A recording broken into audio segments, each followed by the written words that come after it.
Yang minggu lalu sudah kita bicarakan ya tentang wanita dan virus modernitas begitu. Nah, bagaimana kita menyikapi sebetulnya pergumulan atau perkembangan zaman yang terus bergerak ya, yang terus secara dinamis menunjukkan nilai-nilainya. Nah, di mana kemudian kita perlu untuk berhati-hati di dalam realita yang kita hadapi. Ya. Nah, tema ini sengaja saya rancang untuk membicarakan bahwa sebetulnya terlalu banyak kita, bukan hanya wanita tentunya ya, tapi ini karena seminar wanita tadi, menjadi korban dari selalu sistem nilai yang berlaku di dalam dunia ini. Sehingga sebetulnya kita nggak bisa lagi disebut wanita Kristen ataupun pria Kristen. Kita adalah orang-orang yang terkontaminasi dengan sistem yang ada. Ya. Sebetulnya gereja-gereja tidak lagi bisa menjadi murni sebuah gereja. Gereja terkontaminasi dengan pikiran. Ya, kita nyanyi seringkali tidak lagi murni nyanyi sebagai seorang Kristen. Kita terkontaminasi dengan sistem pikir yang ada. Seluruh semangat. Nah, ini karena ada terjadinya pertarungan antara pikiran dunia dan pikiran-pikiran yang sesungguhnya Alkitabiah. Nah, pertarungan ini akhirnya saling menguasai. Nah, tidak seluruh ide-ide dunia itu salah, tetapi tidak sedikit yang tidak benar. Kan begitu. Sehingga di situ Alkitab pikiran-pikiran Kristen mulai mengalami semacam goncangan dan kekacauan yang sangat menyakitkan. Ada 7 yang akan kita bicarakan tentang virus ini. Yang pertama yang perlu kita perhatikan adalah apa yang disebut tradisional dan modern, ini 2 titik, gitu ya. Kenapa saya bikin 2 titik? Supaya kita bisa juga melihat pergumulan yang terjadi sebetulnya diskusinya di sini. Nah, orang lepas dari sini lari ke sini, menggugat ini pakai ini. Tapi ini yang Alkitab ini justru dilupakan. Ya, ini kita repot. Jadi kalau misalnya tradisional kita sudah bicara kemarin diskriminasi. Secara tradisional memang terjadi diskriminasi terhadap wanita. Ya, bagaimana wanita itu secara isu gender sudah ditekan pada dirinya begitu. Sehingga diskriminasi ini dilawan dengan emansipasi. Karena dirasa diskriminasi itu wanita dihilangkan atau direbut haknya. Maka emansipasi menjungkir balikkan diskriminasi untuk mencari haknya. Lalu terjadilah sekarang zaman modern kita emansipasi. Nah, emansipasi mengakibatkan wanita melanglang buana pada tiap ruang yang ada dan dia bisa melakukan apapun yang dilakukan pria. Itu semangatnya. Ya, sehingga ini mengakibatkan misalnya kalau di sini nggak ada wanita main gulat, di sini ada main gulat. Ya, padahal di sini biasanya bergulat dengan suami sendiri gitu ya. Jadi bergulat dengan sesama wanita ditonton orang, di sini tinju, nggak ada dulu, sekarang ada, sini ada besi, nggak ada, sekarang ada. Semua kekacauan. Sehingga sekedar orang bilang ini kemajuan, bukan. Tetapi terjadi memang semacam kengerian-kengerian, lompatan-lompatan yang sangat menakutkan. Lalu dimungkinkan lagi dengan pikiran-pikiran modern, misalnya wanita jadi tentara kan oke, jadi polisi oke, di medan perang juga oke, bahkan jadi bodyguard gitu. Ya, dulu bodyguard itu identik dengan laki-laki, sekarang perempuan juga. Nah, terjadinya lompatan-lompatan ini merupakan koreksi terhadap diskriminasi oleh semangat emansipasi, bahkan ini semangat terus bergerak menjadi apa yang disebut feminisme. Jadi gerakan kewanitaan yang bahkan menggugat misalnya doa Bapa Kami. Sehingga bagi mereka penganut emansipasi mengatakan apa itu doa Bapa Kami? Tidak boleh. Toh Tuhan itu tidak ada kelaminnya. Jadi kenapa tidak berdoanya Ibu kami yang di surga? Kenapa harus Bapa Kami? Ini gugatan sampai ke tahap itu karena dianggap Alkitab sebetulnya merupakan isu-isu tradisional Jews atau orang-orang Yahudi. Ya, saudara kalau nanti terus marah-marah, gila Alkitab bilang gini. Masalahnya bukan Alkitab atau pandang mereka, tapi apa yang sedang mereka pahami di sini. Karena itu memang produk dari emansipasi melahirkan feminisme. Padahal banyak orang Kristen, bahkan pendeta-pendeta Kristen, baik yang pria maupun yang wanita, setuju dengan emansipasi. Kan lucu. Satu pihak yang setuju dengan pikiran emansipasi, tapi konsekuensi dari pikirannya juga setuju. Maka emansipasi betul juga. Apakah ada gendernya, nggak ada kelaminnya? Kenapa mesti Bapak kami? Kenapa nggak Ibu kami? Ya, itu akan menjadi isu yang sangat menarik sekali. Makanya kita hati-hati dong waktu mikir supaya kita jangan diketawain orang. Kemarin lo bilang emansipasi oke, sekarang konsekuensinya begini bilang oh nggak oke. Mau apa sih kamu kan gitu kan? Orang akan menggugat kita. Nah karena itu kita nggak boleh terjebak pada pikiran tradisional ataupun modern. Ya, kita harus hati-hati untuk memikirkan apa yang dikatakan Alkitab. Sehingga kita mengatakan ternyata pria dan wanita itu diciptakan sama. Ya, sebagai manusia laki-laki dan perempuan, diciptakannya mereka. Maka Tuhan menciptakan manusia, diciptakannya lah mereka laki-laki dan perempuan. Tuhan menciptakan manusia bentuknya singular, cuma satu manusia, ada dua. Oke, cuma satu manusia dicipta Tuhan, nggak ada dua. Artinya dalam satu kualitas yang sama, dalam satu nilai yang sama, semua yang sama. Tetapi dalam dua jenis, yaitu laki-laki dan perempuan. Jenisnya yang dua, tapi hakikat wanita cuma satu. Jadi nggak ada dua hakikat. Kalau di sini kan ada dua hakikat. Gitu. Jadi pria lebih tinggi, wanita lebih rendah. Padahal di dalam prinsip basic kemanusiaannya itu sama, nggak ada beda. Ya, jadi di dalam bagian-bagian seperti ini kita diajari untuk belajar bagaimana sebetulnya memahami nilai-nilai yang ada di dalam kehidupan gereja Tuhan. Yaitu satu nilai-nilai yang tinggi yang harusnya kita gali, sehingga sehakikat dalam perbedaan menjadi prinsip kita. Kita tidak bisa terjebak pada isu tradisional diskriminasi. Kita juga tidak bisa terjebak pada isu modernitas emansipasi. Tapi kita mesti membangun sebuah perpikiran yang berbeda. Ya, saya kira itu pergi kemana pun tak akan apa? Ya, saya tak berani bilang tak akan, tapi jarang sekali kita akan menemukan pikiran-pikiran ini. Jadi banyak sekali seminar-seminar wanita justru semua setuju emansipasi. Kita ini aneh ya. Dan itu katanya Kristen. Aneh sekali. Itu sama sekali tidak Kristen. Tuhan memang menciptakan kesamaan tapi dalam keperbedaan. Ya, itu sebabnya laki-laki dan perempuan. Kalau toh ada laki-laki dan perempuan sama, apa yang dikerjakan laki dikerjakan perempuan, yang dikerjakan perempuan dikerjakan laki, ngapain Tuhan ciptakan dua? Ya. Berarti penciptaan itu sendiri sudah menjadi skandal. Kan? Artinya Tuhan gagal untuk membuat keunikan dalam ciptaan. Padahal saya percaya Tuhan tidak mungkin gagal. Kita yang gagal ngerti. Ya. Kita yang gagal memahami. Nah, karena itulah ambisi-ambisi yang tumbuh di dalam diri kita ini harus hati-hati. Ya, sehingga kita tidak memahami dan tidak bisa menerima realita diskriminasi. Tetapi kita juga tidak bisa menerima emansipasi. Emansipasi itu bagus sesaat. Artinya bagus waktu zaman Kartini misalnya ya. Wanita ditindas, terus dibela, kan bagus kedengarannya. Ya, itu kan baru perjuangan pertama supaya wanita dihargai. Sesudah dihargai, apa bentuk penghargaannya? Lu bisa bulat, gue juga, kan begitu kan? Situ bisa tinju, saya juga. Itu konsekuensinya. Makanya lucu sekali lagi orang Kristen. Kita setuju emansipasi tapi wanita tidak boleh tinju. Wah, aneh sekali. Kamu setuju emansipasi tapi tidak boleh tinju, kan aneh gitu. Itu bukan emansipasi namanya. Gitu. Ya. Jadi pemikiran itu harus kita pahami. Nah, kita harus posisi kembali kepada posisi apa yang diajarkan oleh Alkitab. Ya. Sehingga wanita dan pria itu sehakikat dalam perbedaan. Tidak bisa, tidak, ini memang ada. Ingat itu ya, di atas bukan karena lebih tinggi, di bawah bukan karena lebih rendah, tetapi di dalam kesatuannya, di dalam penunjangan satu dengan lain itu penting. Makanya kita mengatakan diciptakannya laki-laki dan perempuan. Laki-laki Tuhan meninggalkan kedua orang tuanya dan bersatu dengan istrinya, dan mereka tidak lagi disebut dua, tetapi satu. Sehingga panggilan pernikahan adalah persatuan, bukan persamaan. Ini persamaan.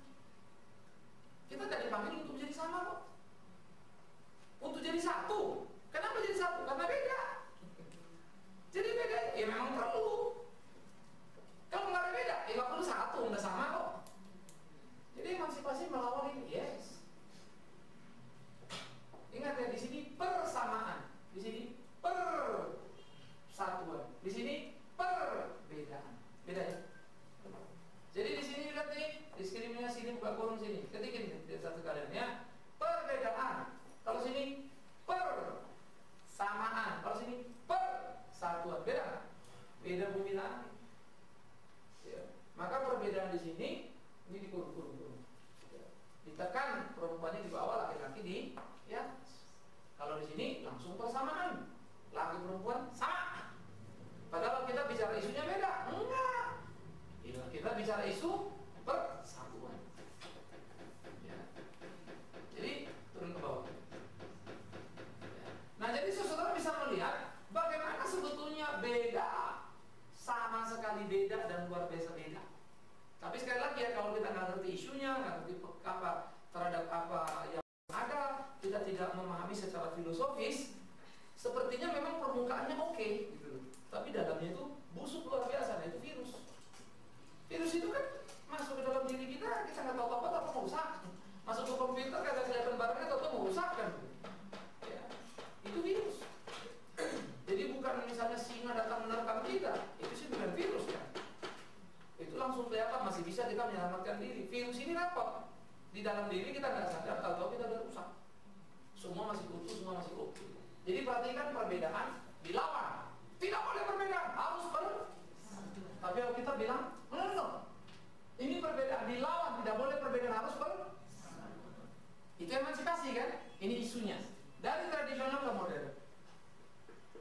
Tetapi sebenarnya kita nggak bicara ini juga, tapi bicara beda kan? Tapi ini tidak pernah diomongin. Itu sebab saya bilang sekali lagi ya, terlalu banyak orang Kristen baca emansipasi yang sangat salah kaprah. Ya. Maka saya kalau banyak orang nggak lupa.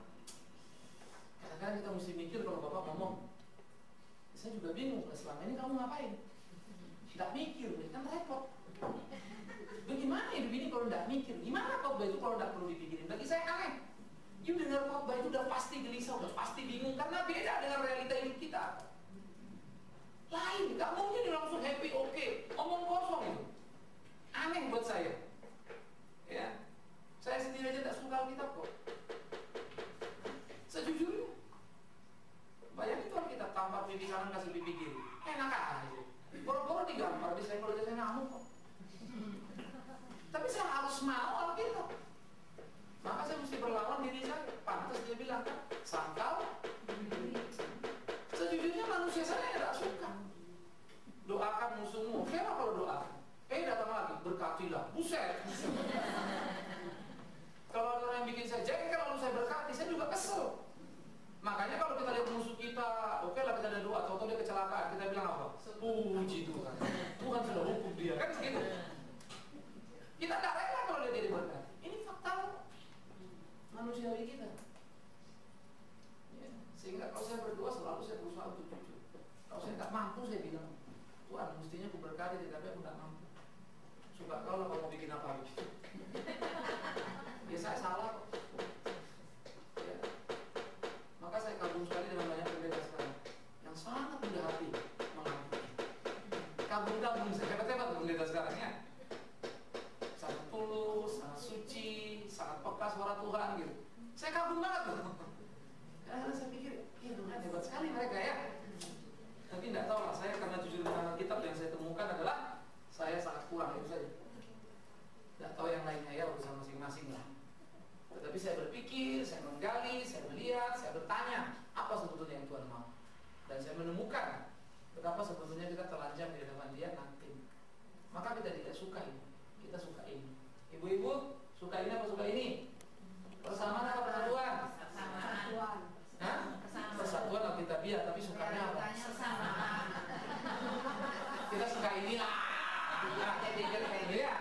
Walaupun harusnya ini, gitu kan? Harusnya ini, tapi suka ini nih. Ya, karena tiap kali isunya begitu, tiap hari kita dengar begitu, lalu kita terpengaruh itu, kita mau seperti itu. Karena masuk akal sih ya.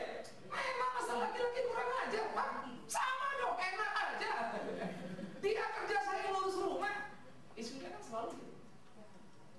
Maka tuh, hai istri di sini kan, istri tunduklah. Hai suami kasihilah istrimu. Lain kan urusan. Suami selalu nanya, kapan gue mesti ngasihi dia? Sampai berapa jam? Datang istri nanya lagi, kapan saya mesti tunduk? Giliran nanduknya kapan dong? Gitu ya? Masa tunduk dulu? Dilema ya? Dan gampang. Ya. Makanya sebetulnya mari kita berlomba untuk menemukan diri kita secara utuh. Ingat ya, wanita sebenarnya punya keunggulan. Ya, perannya ini begini maksud saya. Sebetulnya kan laki-laki itu kalau keluar, situasi keluar membuat dia memungkinkan banyak salah. Karena keluar, secara opportunity, kesempatan salahnya sudah lebih tinggi. Karena dia bertarung di luar. Maka mestinya ibu-ibu yang ada di dalam, ya, yang mampu untuk memainkan peran sebagai penolong tadi, supaya itu nggak salah gimana? Ya, buatlah suamimu respect pada kamu sebelumnya. Ya. Maka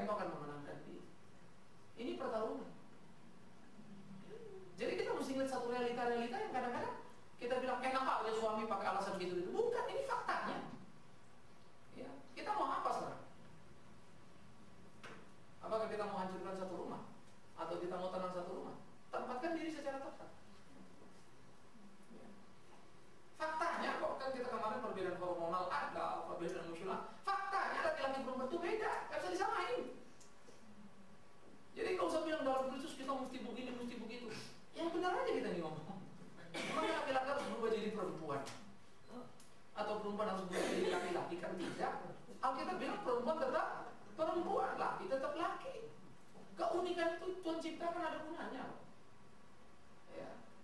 Jadi itu yang menjadi penting untuk kita pikirkan. Sehingga bukan perbedaan, tapi juga bukan persamaan, tapi persatuan. Itulah isu yang seharusnya kita angkat dan kita harus terhindar dari gejolak-gejolak yang terjadi di dalam tarik-menarik virus zaman ini. Yang kedua, ini sama dengan isu tadi. Ya, menjadi breakdownnya adalah kalau di dalam tradisional wanita itu dibawa pria tadi, dibawa kendali, begitu ya. Lalu bukan di sini tadi kan gitu ya. Sehingga di dalam hal leadership misalnya, ya sekarang udah biasa wanita jadi presiden, ya wanita menjadi kadang-kadang pencari makan. Sehingga pertarungan ini menjadi sangat sengit. Mencari kesejajaran ini, maka di Amerika pada tahun 60-an terjadi apa yang disebut itu kelompok-kelompok UP. Kelompok UP itu adalah pekerja-pekerja gila ya, yang workaholic gitu. Jadi laki-laki sama perempuan itu bertanding dalam kerja, dalam petik untuk mencari kekuatan pengaruh dalam hukum. Karena akhirnya income siapa yang paling besar, dia paling berpengaruh itu. Nah itulah produk emansipasi. Jadi bertanding deh, tanding kencang-kencangan, tanding kuat-kuatan gitu. Jadilah workaholic. Resikonya memang waktu itu jadi korban siapa? Anak-anak. Nah lahirlah yang disebut X generation, generation gula-gula itu. Lahir juga nanti disebut kelompok hippies. Itu produk itu. Jadi ada sebuah tindakan, ada resikonya. Itu kita mesti lihat kalau gini resikonya apa, kita udah mesti kudu tahu gitu. Ya. Kalau gereja diskusinya uang melulu sudah tahu lah, satu waktu kan berkelahi. Udah pasti ada resiko. Nggak bisa enggak. Orientasi kita mau kemana? Arahnya itu sudah clear, akan tinggal tunggu waktu selesai. Ya, cara kita melihat sesuatu itu menentukan kemana kita nanti. Maka di sini terjadi pertandingan. Padahal kita berkata wanita itu seorang penolong. Ya, dia menjadi penolong. Nanti istilahnya kita akan ketemu lagi ya. Terus beberapa itu overlap artinya ada kaitan-kaitan tiap sesi seminar. Sehingga kita betul-betul utuh untuk memahami.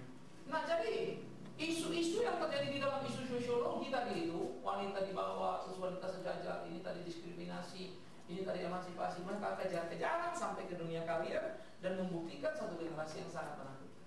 Amerika sekarang secara family itu rapuh sekali. Ya, secara keluarga itu rapuh.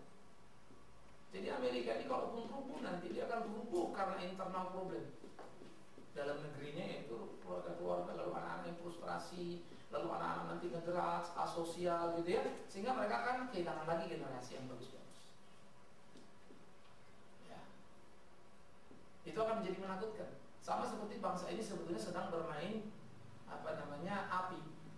Ya. Karena kalau kita lihat tahun 95 kita masih nomor 104 SDM, ya, di atas Vietnam. Vietnam itu di bawah kita jauh 120. 2005 kita 108, Vietnam 109. Tapi padahal Vietnam masih bergolak secara politik, kita lebih stabil. Kita ini sedang gawat sekali sebenarnya. Karena apa? Di tempat kita itu menunjukkan SDM itu kalau begitu berarti apa? Tingkat pendidikan berhasil. Ada kekacauan dalam dunia pendidikan. Nah kita menghadapi mengerikan. Jadi kita akan melahirkan generasi-generasi yang berijazah tapi tidak menemukan jati diri. Nanti kita akan ngeri sekali. Ya, itu sebab persoalan-persoalan kita sangat serius. Ya kadang-kadang kalau sudah itu mumet setengah mati itu mikirin pendidikan, mikirin apa, kayaknya semua mesti diberesin.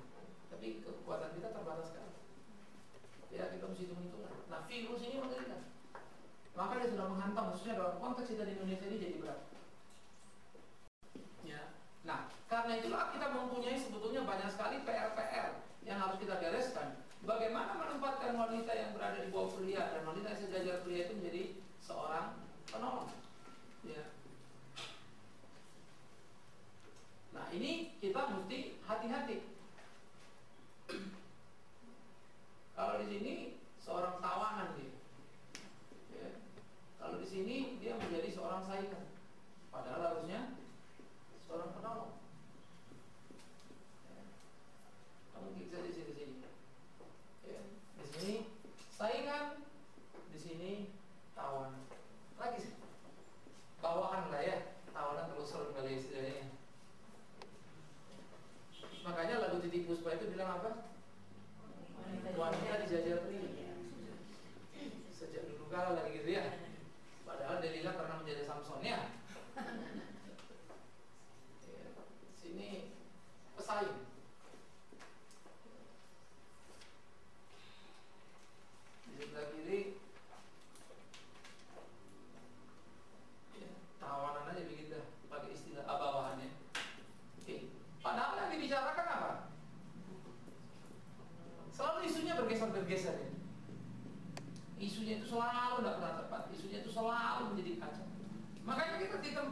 ada situasi yang pelik sebenarnya, ya, yang tidak seharusnya. Oke. Dari bawahan bergerak menjadi pesaing, padahal pun bicara penolong korporasi, ya. Bukan oposisi, korporasi, kerjasama, ya. Sesuai kadang-kadang kita bilang, Pak, di rumah saya begini, Pak, kalau nggak saya sih mau kerja sama, siapa sih yang nggak mau gitu, tapi begini. Percayalah sama saya, apapun kesadaran kita, seringkali itu tidak utuh. Sehingga kesadaran yang separuh itu keluar, nggak bisa menyelesaikan persoalan. Karena terlalu banyak sebetulnya sisi-sisi lain dari pikiran kita ini yang sudah dirusak oleh virus itu. Kalau ada 10 sisi, saya anggap ya 2 sisi mungkin sadar menemukan kebenaran, tapi 8 sisi itu sudah ternoda. Lalu terjadi semacam campuran antara 8 sisi dan 2 sisi, yang 2 sisinya tenggelam. Jadi maksud baik seringkali jadi tidak baik. Itu yang terjadi. Ya. Kemudian kita melihat peran-peran. Di dalam peran-peran wanita itu terbatas, di sini peran itu menjadi tidak terbatas. Ya. Di sini tidak boleh bicara, di sini jadi pembicara, begitu kan? Di sini tidak boleh mimpin, di sini jadi pemimpin. Kalau di sini peran wanita terbatas, dia cuma pengikut. Tetapi peran wanita tak terbatas, dia jadi pemimpin. Ya. Ini terjadi perebutan kekuasaan yang sangat menakutkan di dalam seluruh gejolak-gejolak kehidupan. Padahal wanita itu mesti menjadi pembawa damai. Makanya kalau dikatakan wanita jangan terlalu banyak bicara dan mengajar, itu maksudnya mendominasi. Sebagai penolong dia mestinya membawa damai. Kenapa dikatakan membawa damai? Karena ada kemungkinan pria itu dalam emosinya kayak ribut gitu kan ya, marah-marah di rumah. Ini yang damaiin. Udah Pak, kan gitu. Ini jangan, istrinya ngamuk-ngamuk, suaminya bilang udah mah, ya kan lucu kan? Tapi ini serius. Ya mestinya yang ada suaminya ngamuk-ngamuk, itu membeli manusiawi. Istrinya bilang udah Pak, tenang. Ya. Jangan sekali lagi sampai suami istri ngamuk-ngamuk, suami bilang udah mah, tenang. Udah jadi. Gak baik itu ya. Tapi jangan bilang gini, oh Pak Bingman enak aja dong laki-laki ngamuk-ngamuk dulu. Loh bukan, wah laki-laki bukan tukang ngamuk, tapi kemungkinan mengamuknya jauh lebih tinggi. Maka dia secara amarah, emosi dia lebih lepas. Perempuan lebih bisa menyimpan. Itu keunggulan yang sudah lahiriah. Jadi jangan bicara logika dulu. Nah itulah tadi, kalau logika kita logika emansipasi, lo boleh kenapa gue enggak? Itu emansipasi. Ya kita gitu kan, suaminya gitu masa saya enggak? Itu emansipasi. Jadi tanpa sadar virus itu udah rusak sekali kan? Betul kan? Betul. Ya ibu-ibu ya. Ini kalau dites ini nggak tahu nih tingkat polusinya ada berapa banyak gitu ya. Ini mesti ke laboratorium dicek dulu ya. Berapa nih virusnya ini? Jangan-jangan sudah diambang batas lagi ya.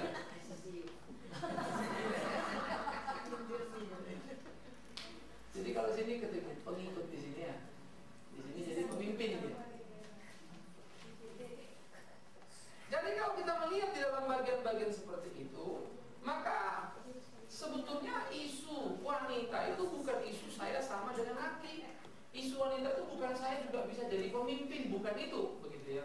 Isu wanita itu sebetulnya adalah bagaimana wanita itu menjadi pendamai. Ya.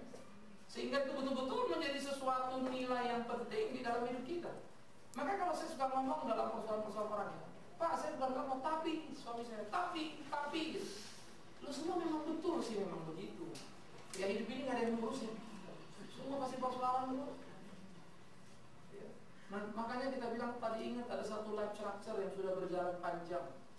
Nah kita memilih orang yang sudah hidup dalam pola itu yang mungkin kita gak suka pola itu. Tapi kita mesti risiko. Ya. Padahal kita suruh kita menjadi wanita yang membawa damai. Tapi kan kelihatannya kalau kuling gini kayaknya diinjek-injek kesannya ya. Iya kan? Itu yang kita lihat. Jadi membawa damai ini kesan bagi kita, wah saya gitu Pak, meluncat ya Pak. Orang ditodong senjatanya ngelawan, apalagi enggak. Lupa, justru laki-laki kalau ditodong senjata ngelawan dia. Lebih baik mati daripada terhina. Itu laki-laki. Justru kalau mau jatuhin dia jangan pakai senjata, pakai elusan.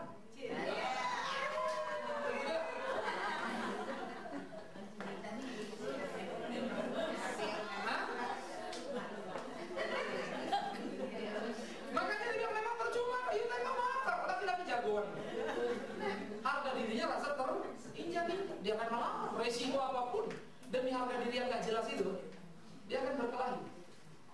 Itu memang realita. Maka saya bilang tadi ya, seni di dalam hidup itu tinggi sekali, memerlukan sebuah kejelian untuk kita menyikapi tidak terjebak pada kesalahan sikap.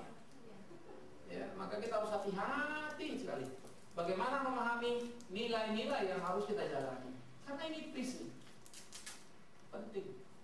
Ya. Sehingga ada sebetulnya pendamai yang unggul. Anak sama bapak dan cocok, mama selalu kita damaiin. Si bapak agak tinggi, anak rasa tekan, ribut, mama damaiin, kan gitu. Mama damaiin. Tapi kalau mama sudah ngomporin, bapak lu memang begitu, dia take over di leadernya. Sikap gitu kan. Wah, yo. Wah, anak yang ngaku sama bapak udah gitu. Wah, bapak dilawan. Yang ngomporin maknya. Karena maknya udah jadi leader, dia take over tuh, kudeta di dalam rumah. Nah, itu namanya kudeta. Dan itu banyak loh.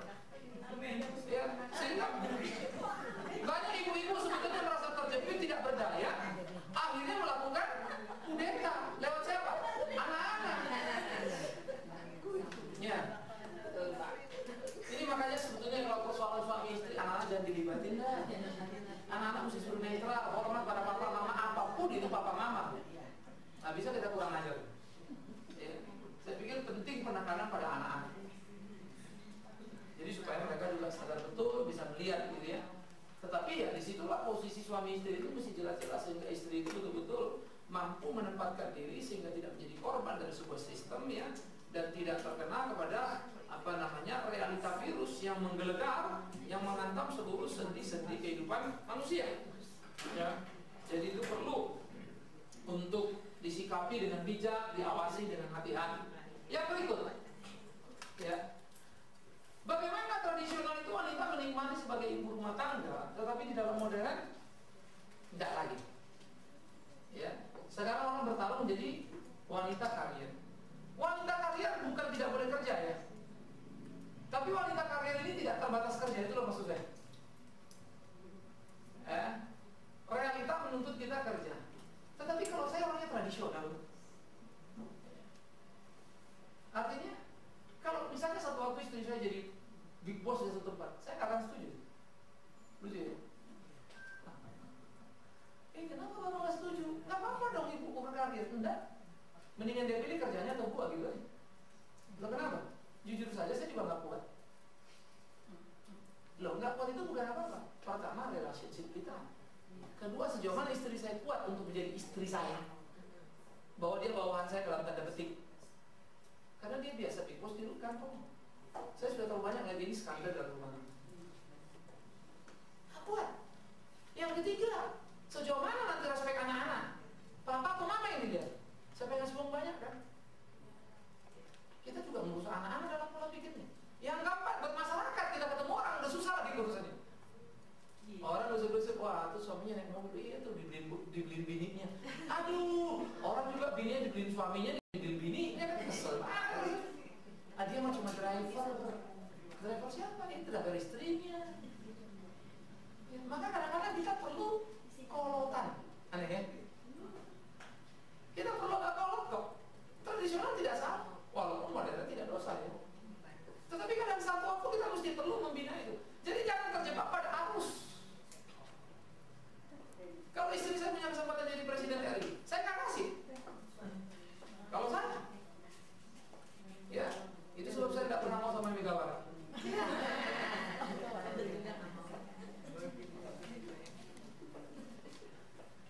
Itu leadership yang gawat, tidak gampang. Ya, kemarin ada kasus dari anak Margaret Thatcher di Afrika Selatan gitu ya. Wah, jadi dia ada isu kerjasama dengan penyeludupan, artinya tindakan ilegal.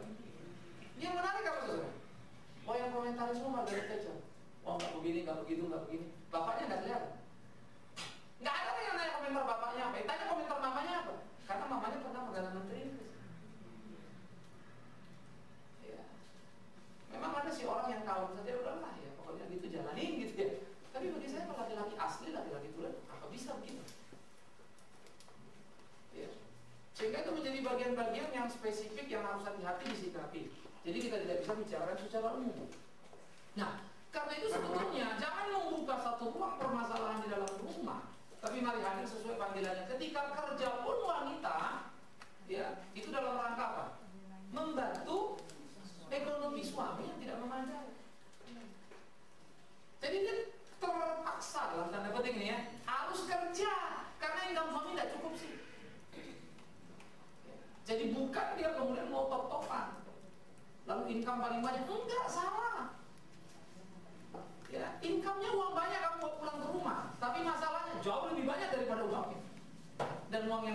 tidak bisa menyelesaikan persoalan banyak yang akan ditimbulkannya. Tadi hubungan suami istri baik-baik, istrinya naik pangkat, suaminya enggak. Terus tidak sadar, masyarakat mulai ngomong, suaminya mulai tersingkir, mulai rasa marah, istrinya nggak tahu apa-apa, istrinya nggak ngeset begitu. Anak-anak mulai carinya mama mulu, minta papa mau paling dapat goban, mendingan mama gue ceng. Larinya kemana terus? Suami tanpa sadar tersisi sebagai bapak hilang harga diri. Pergi ke mertua micin ngeliat, mantu satu ini ngabisin duit anak gua aja, kan gitu lagi. Baru tidak karu-karuan. Kita perempuan aja kalau digituin sama mertua, seakan-akan kita ngasih uang suami, tersinggung nggak? Bayangkan kalau itu suamimu, seakan-akan menghabiskan uangmu sebagai istri. Waduh, apalagi lebih hancur lagi. Ruginya banyak sekali. Ya. Maka bukan tidak boleh, tapi harus ada sesuai panggilan. Sehingga waktu dia kerja pun, ingat tadi, dia adalah penolong. Kerja pun dalam rangka menolong, bukan menguasai. Nah itulah kehancuran Amerika itu 60-an, bersaing lagi perempuan dalam karir. Umur-umuran sudah. Sekarang di Amerika itu usah kaget kalau dengar orang cerai. Kenapa? Karena yang perempuan atau yang laki dapat tempat kerja bagus. Yang laki bilang mau pindah nih, karir gue bagus di kota itu. Perempuan nggak mau pindah, karir gue di sini bagus. Buat dipindah nanti nggak tentu bisa mendapat. Bisa rumah. Lama-lama jarang ketemu. Yang mungkin ketemu ada meeting lah, ada apa, ya udah kayaknya kita nggak cocok nih setahun ini, kacau balau ya, divorce. Just karena kerjaan. Kenapa sih mereka nggak mau lepas kerjaannya? Jawabannya gampang. Loh, kalau saya lepas ini karir saya sulit tuh. Saya mulai ini bertahun-tahun. Entah yang laki, entah yang perempuan sama ngototnya. Ini tragedi. Jadi sudah bisa melihat kehidupan yang unik-unik itu kayak apa? Ya, itu karir. Maka mereka hitung-hitungannya gila-gilaan semua. Sangat-sangat materi, tapi memang kesalahan. Maka hadirlah sesuai panggilan. Ya, jadi tidak perlu kita tertekan menjadi ibu rumah tangga. Ini terikat begitu ya. Ya. Coba ikat ini. Ini terikat. Ya. Ini menikmati sebagai wanita karir gitu ya. Terikat posisi. Ini ya posisi yang bebas. Karir woman, wanita karir. Kalau sini terikat posisi, sini jadi wanita karir. Padahal harus hadir sesuai panggilan, hakikat Tuhan mau apa sih kita. Ya. Itu menjadi sangat menakutkan. Ya. Jadi bukan bebas.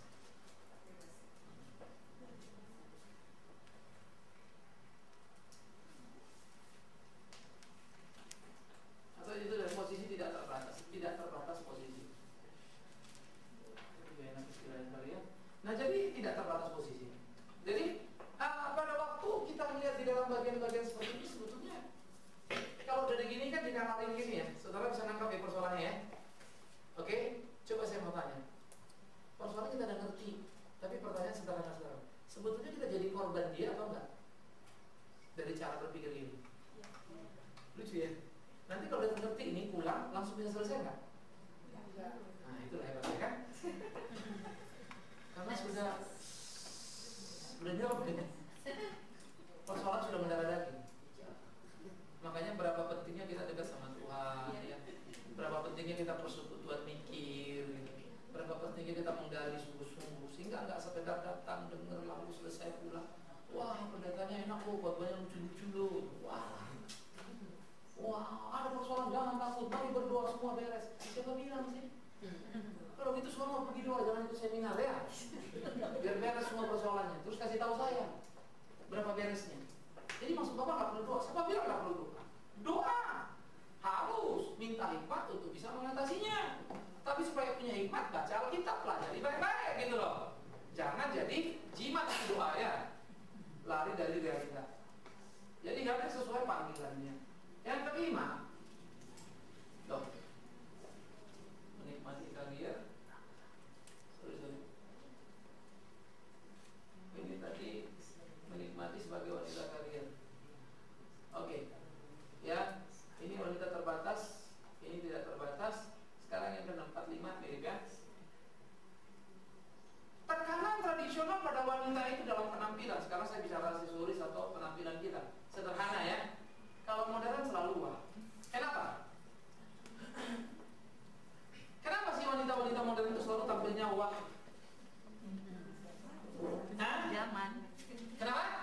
Tuntutan zaman. Tuntutan zaman, apa lagi? Pergaulan, apa lagi? Biar lebih menarik.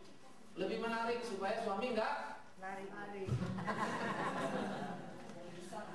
Itu nggak salah loh. Kita memang harus jadi wanita yang menarik dong. Tetapi kebanyakan di sini sebetulnya kita bertarung gitu. Sebetulnya bertarung sama wanita lain. Supaya suami kita jangan pecah konsentrasi, kira-kira gitulah. Aneh ya? Kita jadi kayak muncul saingan. Menarik sekali lagi harus. Ya, saya kira ibu-ibu harus memikirkan penampilan yang menarik. Tapi menarik tidak sama dengan wah kan. Nah, wah itu kenapa? Ingat tadi itu. Karena sebetulnya ada ketakutan. Sadar nggak sadar? Jadi kita menganggap semua wanita lain itu pesaing kita. Padahal wanita tidak bisa patuh, pria itu tidak bisa diikat dengan itu. Inner beauty ini jauh lebih penting. Itu sebab suami bisa aja dia selingkuh, bisa aja dia jatuh, bisa aja dia tergelincir. Memang daerahnya daerah minyak kok, daerah licin kan gitu. Iya, namanya cari fulus itu kan berat. Jahat dia, salah dia. Tapi inner beauty ini akan menjadi panggilan kembali yang hebat. Ya, membuat si suami itu kembali itu luar biasa. Itu inner beauty. Banyak loh suami-suami kemudian menyesal karena berbuat salah pada istrinya, mengingat apa? Kebaikan istrinya. Tapi banyak suami-suami merasa tidak salah bikin kesalahan karena mengingat. Nah, itulah. Loh, betul ya. Jadi sampai dia pikir gini, wah biarin dah, gua hancur-hancur daripada mending gua hancur, mendingan gua hancur dua, hancur sekalian. Kadang-kadang aneh, saya ketemu banyak orang berkobar batinnya itu emosinya keluar. Salah loh nih, ya gua tahu salah. Tapi daripada di rumah juga hancur, udah hancur sekalian. Jadi aneh ya. Akhirnya anak-anak dilibatkannya itu semua hancur. Dia nggak bilang nggak salah loh. Dia bilang dia salah. Dia terima dia salah. Dia sadar dia salah. Tapi kemudian kompensasinya dijadikan karena posisi istri ini yang tidak inner beauty menurut dia. Ya. Tetapi kalau inner beauty rata-rata ini, iya Pak saya nyesel. Kadang-kadang ngomong itu padahal istri saya baru. Di Jerman ada satu retreat khusus orang-orang yang mau divorce.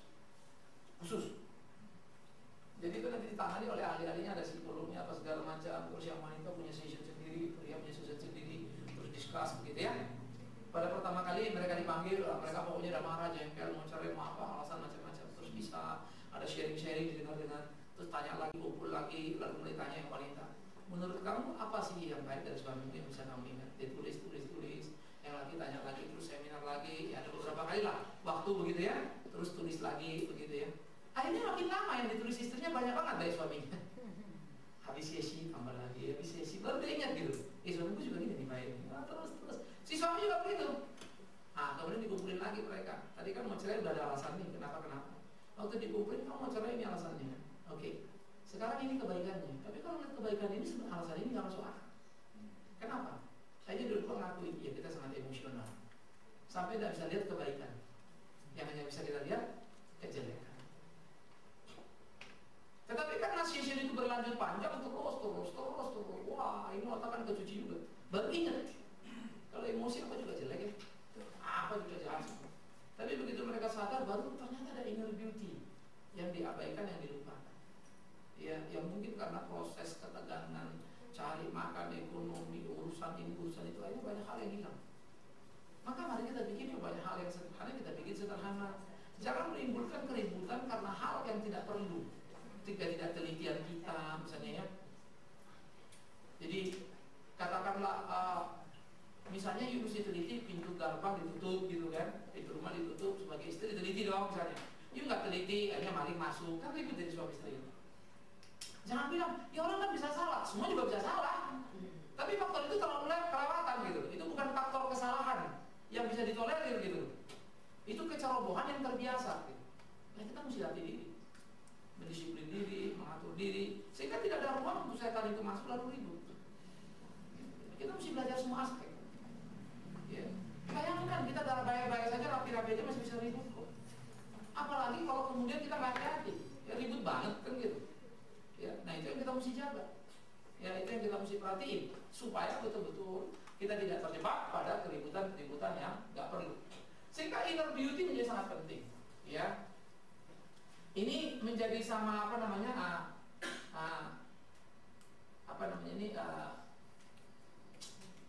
hal yang harus kita pikirkan, yang harus muncul dari kehidupan kita. Tetapi ingat ya, inner beauty saya selalu sadar dan selalu perhatikan pasti diikuti dengan penampilan yang menarik, bukan yang wah. Awas ya, kalau dia orang baik menyenangkan suami, tidak mungkin dia tampil sembarang, betul kan?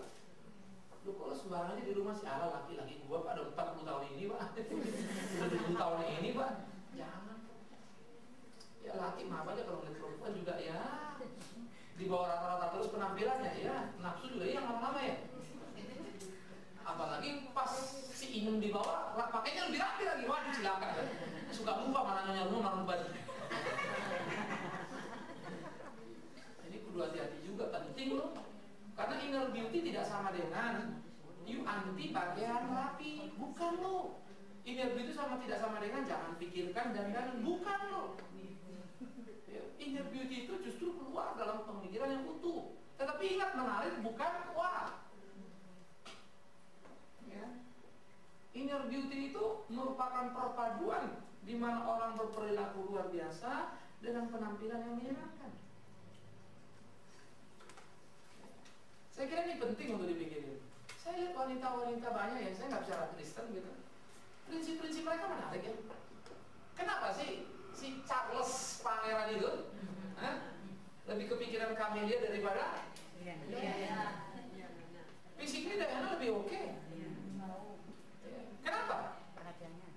Camelia sangat tahu kebiasaan-kebiasaan Charles, dan dia nggak akan ribut ketika Charles.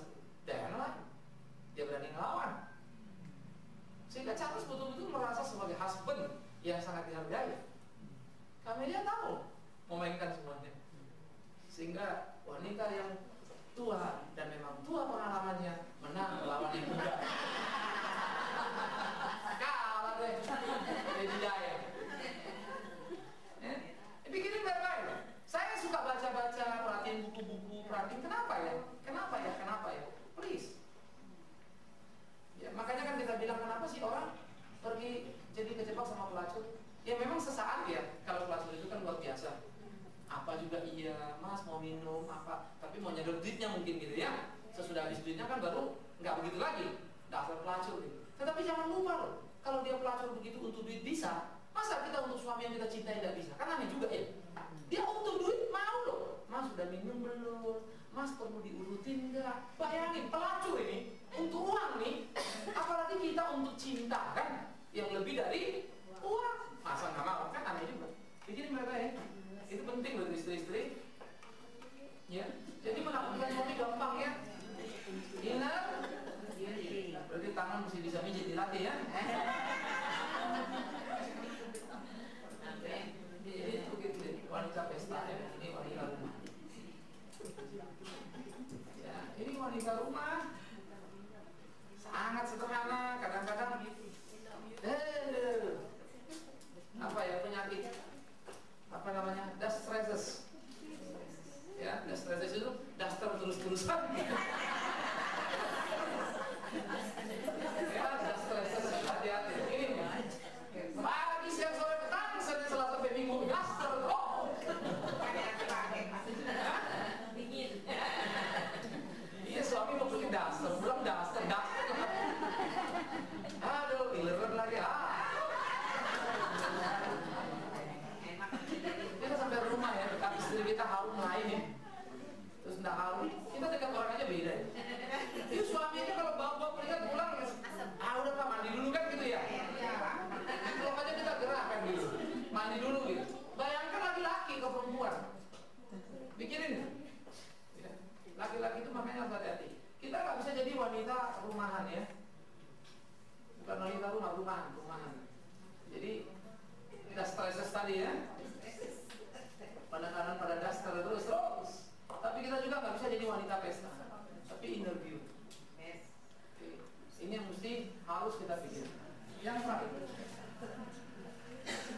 ya, di tradisional kita tertekan dalam ikatan keluarga. Kalau di sini bebas dari ikatan keluarga, karena ikatan keluarga di sini minim sekali, karena yang terjadi kompetisi. Ya, sini kompetisi, nggak penting terikat. Ya, kalau di sini menikmati betul ikatan keluarga. sebagai wife dia tahu betul apa yang dia harus lakukan. Ya. Betul-betul dia menikmati sebuah kehidupan kebersamaan. Mesti tulis kompetisi. Jadi hidup itu menjadi pertarungan, kompetisi yang dia mau menangkan. Ya di sini ya kompetisi. Bebas dari keluarga, kompetisi. Ya, terikat pada keluarga, tertekan. Sepertinya dia menjadi wanita yang tidak berdaya. Gitu.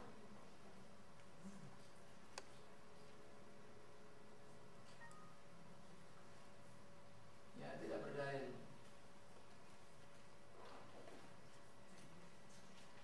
Nah, isu-isu inilah selalu membuat orang mau melompat tradisional ke modern, tradisional ke modern, tradisional ke modern. Tapi sebetulnya kita selalu memberi satu sisi yang berbeda-beda. Ya, makanya kita mesti kuat, kita mesti unggul gitu ya. Bagaimana sebetulnya menjadi wanita yang sangat menikmati kehidupan keluarga, wanita yang terhormat. Sehingga di dalam hal itu Paulus mengingatkan pada Timotius, kalau cari diaken perempuan nih ada peraturannya gitu ya, ada syaratnya. Dan akhirnya kalau memang cita-cita kita keluarga kita itu utuh, baik, harmoni, saya kira ibu-ibu nggak usah pikirkan dulu lah siapa suami atau bagaimana dia. Tapi mari kita bertarung untuk menjadi bagaimana kita yang seharusnya. Dan saya percaya ada upaya yang Tuhan sediakan bagi istri-istri yang rindu rumah tangganya itu harmoni. Ya. Terus nanti suami-suami itu kadang-kadang gak tentu dimenangkan hari ini, minggu depan. Sometimes ya dia bisa menangkan suami itu pada waktu seminggu dia sebelum mati. Yes, seminggu kemudian dia mati. Kenapa? Gak salah. Ya memang dapatnya seminggu itu doang. Tapi dia akan hidup puas loh. Karena dia akan memberi kesaksian bagi anak-anak.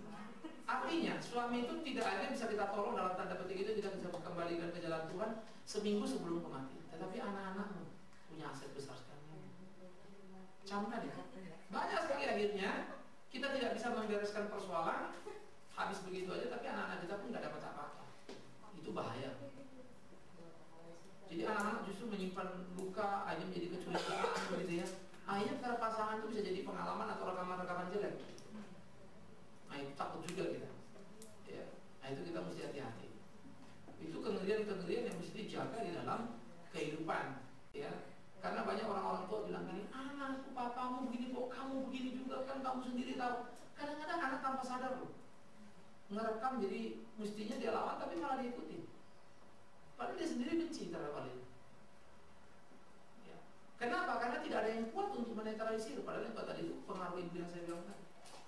Maka ibu di dalam rumah sebetulnya punya pengaruh yang sangat besar untuk menolong suami memberikan arah yang tepat. Sehingga kalau suami ini arahnya sudah melenceng, istri itu punya peran yang kuat sekali. Jadi jangan pernah hina diri lalu bilang, rumah tergantung suaminya. Nanti dulu. Ya, kalau dibilang penolong itu, leader itu memberi arah jalan, tapi bisa salah, bisa kecemplung, bisa hancur itu. Maka istri yang nolong supaya on the track, supaya lurus, supaya benar. Maka Tuhan bikin wanita itu luar biasa ya. Nah kalau sudah begitu seringkali wanita-wanita bicaranya jadi tradisional kan, tertekan, kami di bawah, tidak berdaya gitu. Tapi nanti kalau sudah mau ribut tentang sesuatu, maunya modern semua begitu. Nah ini kita kasus semua. Nah mari jadi wanita yang Kristen seperti apa yang Alkitab mau. Ya. Ingat tadi ya, ini kita bukan dalam arti kata apa saya mau gitu Pak kalau suami saya begitu. Enggak. Ingat ya, wanita penolong itu punya pengaruh kuat sekali, hebat sekali. Ya. Jadi hargai kesempatan yang Tuhan berikan ini. Oke. Ya. Tradisional tidak salah, modern bukan dosa, tapi ketetapan Alkitab harus ada di atas kedua-duanya. Alkitab bilang apa? Firman Tuhan, bumi boleh berlalu, tapi firman Tuhan tinggal tetap selama-lamanya. Kita mesti balik ke sini dong. Alkitab ini kan. Jadi kita tidak terjebak pada pikiran tradisional atau juga pikiran modern. Apa yang baik dari modern kita ambil, apa yang baik jelek dari tradisional jangan. Ya. Ini penting. Ya. Sehingga dengan demikian ketetapan Alkitab kita junjung. Ya. Sehingga bagaimana realita kehidupan itu menjadi menyenangkan. Nah, saya pikir ini yang mesti kita pikirkan di dalam kehidupan kita supaya hidup kita tidak menjadi hidup yang salah. Oke, saya stop sampai sini. Kalau ada pertanyaan silakan.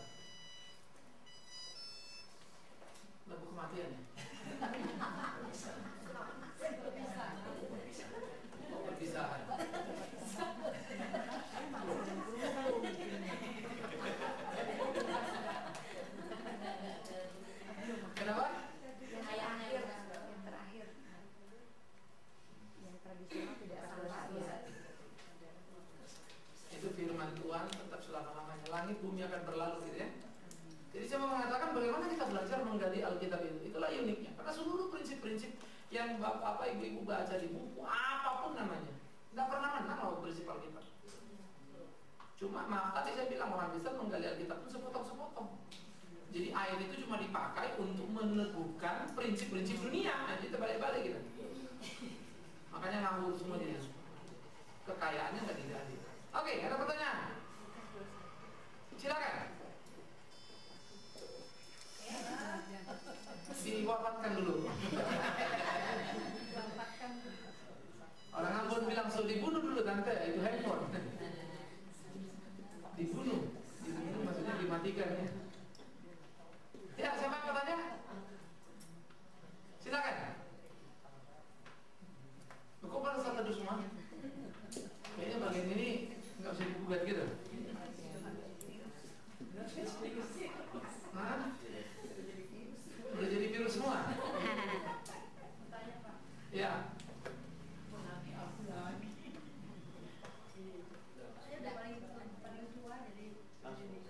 Begini, terima kasih Bu Vika. Saya mau bertanya, dalam hal sebagai penolong wanita itu, lalu saya melihat kayaknya keadaan ini beberapa hal itu kalau cocoknya itu untuk satu tipe laki-laki yang memang dia laki-laki banget gitu, punya leadership, dia punya ketegasan. Tetapi di dalam kita melihat rumah tangga, saya juga amat-amati gitu. Tidak semua tipe laki-laki sama gitu ya. Jadi ada yang controller, ada yang entertainer, ada yang 4 macam itu. Lalu penolong datangnya dari Tuhan, saya jadi berpikir seperti ini. Boleh nggak gitu? Bahwa kalau ini hal yang Pak Bikna selalu usah itu untuk satu tipikal yang artinya controller, orang yang punya laki-laki banget. Nah, penolongnya juga harus yang mengerti, yang lembut. Lalu kalau laki-laki yang cuek, dia tidak keluar perhatian terlalu banyak, dia hanya karirnya saja. Ada Pak yang seperti itu, banyak sekali yang saya lihat. Ketika air mata teman itu menetes curhat ke saya jadi berpikir kayaknya bukan hitam putih seperti ini. Jadi saya bingung gitu, karena kalau Alkitab bilang yang hitam putih, lalu saya juga bingung. Begini, kalau dia menolong, tentu kalau laki-laki yang lembeng, artinya tidak punya ketegasan itu, terpaksa dia sepertinya keluar sedikit gitu loh, seperti yang kayak mau jadi membuat keputusan gitu. Padahal kalau kita lihat ini itu salah. Nah, lalu saya pernah juga berpikir begini, mengapa Alkitab mengatakan diciptakan Tuhan siang baik adanya, semua baik. Giliran laki-laki, pria tidak baik seorang diri. Jadi berarti seluruh pria itu seorang gimana? Seluruh pria itu ada bolong-bolongnya gitu ya. Jadi perlu di-accomplish dengan wanita ini, sehingga bagi saya kalau memang takdirnya memang di dalam rumah tangga laki-laki yang lemah di dalam yang bolong itu, lalu wanita ini tidak salah, sedikit agak dorong gitu, sedikit agak. Jadi saya jadi kehilangan fokus gitu kalau mengatakan kita itu harus gini. Jangan dipraktekin make a difference gitu di rumah tangga. Yang salah kan bukan ini. Yang salah kan kita, kenapa nggak begini kan? Itu sebetulnya kesalahan, di situ terjadi kompensasi. Banyak kita karena kita nggak mampu, lalu kita bilang nggak selalu begitu kan gitu. Realitanya berbeda kan gitu ya. Padahal realitanya yang bikin siapa? Yang warnanya kita. Yang buat anak itu misalnya controller, atau yang membuat anak itu katakanlah tadi menjadi orang yang lebih pasif, leadershipnya nggak tahu lama, siapa yang bikin begitu? Orang tuanya. Itu kan hasil pendidikan kan ya? Iya, dari dulu Pak. Lah makanya, jadi bukan kesalahan Alkitab kan? Iya, bukan. Ya orang tuanya salah pendidikan anaknya, maka dapatlah kita barang salah. Tangkap kan ya? Begitu barang salah, ya kita mesti kembali ke on the track. track lagi. Jadi tambah ada tugas ekstra, kan selalu begitu. Memang itu adalah pergumulan. Jadi memang kita mau ini, gitu. Makanya tadi kan saya bilang, seringkali kita sulit sekali kan. Saya juga nggak suka saya kita tampar kanan kasih, nggak suka saya enak aja. Semua bisa kacau. Padahal harus begitu loh. Makanya kita selalu mengatakan kalau mengikuti Yesus apa sangkal baru bisa, kalau nggak bisa. Maka selama kita nggak menyangkal diri kita memang nggak bisa. Betul sekali, karena memang realitanya sangat berbeda. Nah makanya proyek kita lah kembali back to Bible itu istilahnya kan itu sebetulnya. Nah banyak orang back to Bible just a concept, satu teologi misalnya gitu ya. Tetapi aplikasinya enggak, akan aneh ya. Padahal back to Bible itu kan mestinya utuh. Nah yang kedua, dari situ tahulah kita sebetulnya betapa berdosanya manusia. Karena ternyata kita nggak bisa memenuhi apa yang Tuhan tuntut. Apa yang Tuhan minta itu kita nggak bisa penuhi. Karena pokoknya hidup kita seperti apa yang kita mau. Kan begitu. Nah di situ juga menjadi sebuah kegagalan yang harus kita catat. Yang ketiga lagi yang menjadi penting juga untuk kita perhatikan adalah bahwa ternyata di dalam kenyataan hidup itu, ya, kita pun ternyata gagal.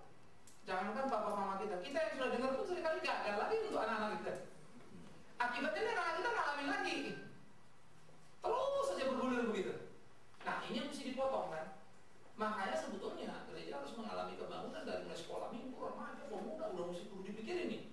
Untuk supaya kalau ada keluarga-keluarga yang lolos dalam pembinaan itu gitu kan, ditutup oleh gereja. Sehingga diberi satu balas, keseimbangan kan gitu. Sehingga anak ini bisa kuat muncul ke permukaan. Karena apa? Kita seringkali bisa lalai. Namanya orang tua kan terlalu banyak ini banyak itu kadang-kadang lalai dalam pembinaan itu kan gitu. Nah ini jadi PR tambahan kita. Nah yang ketiga, kalau dikatakan tidak baik laki-laki itu seorang diri, sebetulnya itu kan bukan Adam diciptakan, ide itu kan bukan datang kemudian. Tapi ide itu kan justru untuk menjelaskan kenapa manusia diciptakan dua. Karena nggak bisa sendiri memang. Menarik kan? Jadi Tuhan ciptakan laki-laki dan perempuan itu dulu loh. Baru pasal 2 dijelaskan kenapa sih laki-laki dan perempuan. Karena laki-laki tidak bisa sendiri. Dan yang kedua, memang tidak mungkin itu mandat budaya itu berkembang biaklah kalau sendiri. Masa kawin sama singa kan gitu ya. Maka digambarkan waktu itu Adam tidak menemukan yang sepadan buat dia. Tuhan kasih Hawa. Tetapi pengertian itu menggambarkan mengapa ada laki-laki perempuan, karena kesatuan tadi. Jadi making clear gitu ya. Nah, oleh karena itu di dalam keunikan kedua laki-laki dan perempuan itu, kesatuanlah yang akan menjadi keunggulan mereka. Keunikan yang lepas dari kesatuan, nothing. Suami yang mau sendirian berkuasa di rumah, gak ada artinya jadi. Seberapa banyak pun uangnya, gitu ya. Sebaliknya istri yang juga rasa nggak menghargai suami karena hebatnya apa posisinya segala macam, nggak ada gunanya. Tetapi suami istri berapapun punya mereka, ketika mereka mampu bersatu menikmati hakikat hidupnya, mereka bernilai tinggi. Ya, nah sehingga sebetulnya ternyata pendidikan pada anak itu bukan berapa banyak uang kita katanya, berapa banyak kita jadi model hidup. Tetapi realita tadi betul. Ya, kita sudah masuk dalam satu kancah kerusakan yang sangat menakutkan. Kita ini jadi korban dari sebuah sistem mewarisi hal-hal yang menakutkan. Jangan kita lihat bapak mama kita. Jujur saja misalnya kalau saya bapak mama saya rekam, saya juga nggak ngerti hidup kayak apa. Kalau saya teruskan gaya hidup mereka, saya juga rusak. Tapi saya bersyukur Tuhan tangkap saya bisa ngerti kebenaran gitu ya. Sehingga saya menjadi satu perbaikan di dalam keluguan dan kekurangtahuan mama saya. Ya, tapi karena memang mama saya adalah seorang yang bilang lugu itu waktu berdoa begitu. Saya kan banyak sekali cara hidup dia yang salah gitu. Tapi ya itulah tadi. Iya Tuhan, tapi dekat banget sama Tuhan gitu lah ya. Artinya Tuhan itu juga baik lah sama orang yang mau jadi sama dia walaupun ngawur-ngawur kan gitu. Jadi Tuhan lempengin, tapi dia dihukum. Dengan hidup dia tidak maksimal mengalami kebahagiaan. Ya, tapi generasinya ditolong gitu. Jadi kita bisa melihat semua kita yang pemain salah akan dihukum pada diri kita. Tapi anak kita bisa ditolong Tuhan untuk episode berikutnya lagi. Nah makanya mari kita bahagia mewariskan kebahagiaan kan gitu kan. Nah yang ketiga yang terakhir, tipikal tiap suami memang menjadi PR-nya begini. Ketika dia nggak ngepas seperti apa yang kita mau gitu ya, maka memang penolong itu kembali lagi menolong dia juga kembali on the track. Kadang-kadang kita stres juga kan. Lu gila, masa gue bisa mikirin itu lagi gitu kan. Menolong dia on the track tadi seperti diskusi minggu lalu misalnya suami dia supaya dia kembali ke arahnya. Kayaknya kan kemudian loh, kita mau jadi apa ini? Tapi ada loh konsekuensi terakhir yang selalu ingat dan selalu ingat.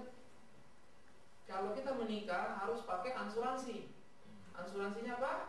All risk. Semua risiko tanggung sendiri gitu loh. Memang berat ya, mahal sekali preminya. Memang pernikahan itu preminya yang paling mahal. Ya. Kenapa? Satu kali maju salah gak bisa mundur. Berat sekali kan? Gak bisa mundur, kita kayaknya no choice dalam hidup kita. Tetapi itu yang mesti kita jalani sehingga di dalam kegagalan kita yang mesti kita perhatikan anak-anaknya. Sehingga menyelamatkan generasi kedua itu jadi penting. Maka ada ayat itu menarik kan, hendaklah wanita yang kudus. Yes. Kadang-kadang kita pikir, lupa masa saya wanita, saya mesti gini. Kita belum ngomong. Karena ini masalah memenangkan jiwa sebetulnya ini. Mengembalikan dia kepada gambar dan rupa Allah yang seharusnya sebagai laki-laki. Tapi perempuan yang lebih dulu mengenal ini ya ada konsekuensinya. Jadi ada ekstra yang kita mesti lakukan. Dan memang ingat saudara, dosa itu membuat kekacauan sistem. Dosa itu membuat kekisruhan, relationship, semuanya rusak. Termasuk Adam Hawa waktu mereka jatuh dalam dosa. Adam salahnya siapa? Allah. Bukannya lindungi gitu, lempar aja ke Hawa. Hawa juga ada rela, lempar lagi gitu. Lihat aja Kain, adanya dibunuh. Urusan persembahan tidak masuk akal kan ya? Lucu sekali sih. Gara-gara itu kebaktian kok ada dibunuh. Tapi kenyataannya terjadi. Nah jadi realita-realita yang kita lihat itu mengajarkan kepada kita betapa memang crowdednya dunia ini dan betapa beratnya kita mau meluruskan itu. Secara logika nih, kalau ada orang kita tolong kemudian kurang ajar sama kita bilang apa? Kelewatan ya. Air susu dibalas air. Tapi fakta itu ada nggak? Nggak bisa diomongin gitu loh. Dan gilanya orang udah kapok-kapok lagi. Masih dia terus begitu. Karena rupanya udah rusak banget deh. Maka itulah hidup kita ini di dunia ini di tengah-tengah kerusakan. Makanya Tuhan waktu itu aku berdoa buat mereka bukan buat dunia. Aku berdoa. Ada kualitas yang kaya di dunia. Tapi kita ada di situ. Karena Tuhan doa juga Bapa di surga kan. Tapi Bapa aku tidak meminta engkau mengambil mereka dari dunia ini. Lalu Yesus sendiri ngomong supaya kita menjadi garam dan wah lo ilah beratnya. Memang iya. Ya jadi itu memang satu pergumulan yang kadang-kadang membuat kita konfusi betul. Maka tadi saya bilang tadi kan, saya ini baca Alkitab, saya gali, makin saya ngerti. Oh ilah, ini Alkitab kalau mau jujur nih loh. Memang sih Alkitab itu menguatkan, meneguhkan, benar ya, benar sekali. Tapi artinya kalau saya mau jujur, ada sisi diri saya yang nggak suka. Kalau sisi berserulah aku menolong, wah saya doyan banget itu, benar banget. Apalagi minta kata dirikan, haleluya. Itu udah amin-amin deh ya. Tapi tamat pipi kanan kasih pipi kiri Tuhan, kayaknya ini mesti dirawat gitu ya. Kayak PC gitu ya, nggak cocok kayaknya. Ngeluncak orang kalau begini, berdoa untuk musuhmu berkati dia. Waduh, apa lagi gitu. Berat loh. Tapi kalau apa sekalipun apa tidak satu rambutmu jatuh, Tuhan jaga. Puji Tuhan kan gitu. Tuhan tidak akan biarkan anak-anaknya lapar. Amin kan gitu. Nggak akan jadi pengemis. Amin. Semua juga amin kalau begitu. Tapi begitu ada sisi harus gini harus gitu, aduh berat ya. Nah itu yang memang dilema. Jadi saya ngerti apa yang bilang itu Sinaga, ini perjuangan kita. Confused, yes. Kalau you udah confused tentang Alkitab, ingat kalimat saya, aneh malah. Jujur aja saya bilang, kalau ibu-ibu belum pernah rasa, aduh Alkitab gini ya, padahal gini nyatanya, berarti belum ngerti Alkitab. Begitu gumuli, begitu dalami kaget. Maka saya aneh kalau pendeta bilang ikut Alkitab semua beres. Omong kosong. Semua mulus, semua oke, penipu ini. Ya. Atau kemungkinan kedua dia nggak bohong, tapi memang dia baca cuma 2 ayat. Jadi yang lain-lainnya nggak tahu ya, boleh buat dia. Dia nggak tahu. Ya pasti ada pergumulan. Oke, yang berikut. Baik, terima kasih. Saya Ibu Sihomi. Benar Pak, tadi kalau Bapak bilang no choice lagi, memang seolah-olah kita wanita, istri dan ibu di posisi yang tidak ada pilihan, tentu harus mau tidak mau kita lakukan. Pertama, urusan anak itu banyak pepatah bilang rumah tangga yang berhasil itu banyak tergantung dari seorang ibu, itu urusan anak. Kedua, kalau kita ibu-ibu yang bekerja, kebetulan saya ada pekerjaan juga, seolah-olah kerjaan itu jadi harus dikesampingkan. Itu otomatis harus begitu. Begitu rumah tangga atau suami minta. Ketiga, Pak, tadi ada hubungannya dengan seorang wanita kalau mesti berkarir, sedangkan sekarang nggak dalam kondisi wanita yang wanita sebagai wanita yang berkarir tadi, bahwa sedangkan kita ibu-ibu mungkin banyak sekarang menyekolahkan anak-anak perempuan kita di sekolah internasional. Nah, ujung-ujungnya tujuan kita tidak akan munafik, kita berharap anak kita akan mentas jadi yang lebih baik, ya. Nah, terus dapat jodoh yang maaf mungkin seorang pria yang backgroundnya biasa, otomatis dia akan mungkin ya Pak, mungkin pekerjaannya bagus, naik. Nah, itu diperlukan satu komitmen dalam pekerjaan.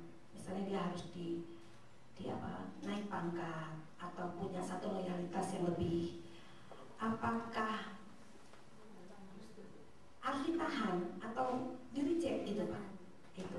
Jadi dua hal itu seolah-olah dari semua yang kita pelajari, ya mau tidak mau wanita memang harus menerima, tapi tidak akan kuat tanpa bertumbuh berakar di dalam Tuhan. Terima kasih. Yang pertama, mau nggak mau kita bilang wanita harus ngurus anak, itu salah. Salah sekali, karena seharusnya pria pun ada di situ. Bahwa bapak-bapak tidak ngurus anak itu sebuah kesalahan, bukan kebenaran. Cuma ini kan sesinya sesi ibu-ibu kan gitu ya.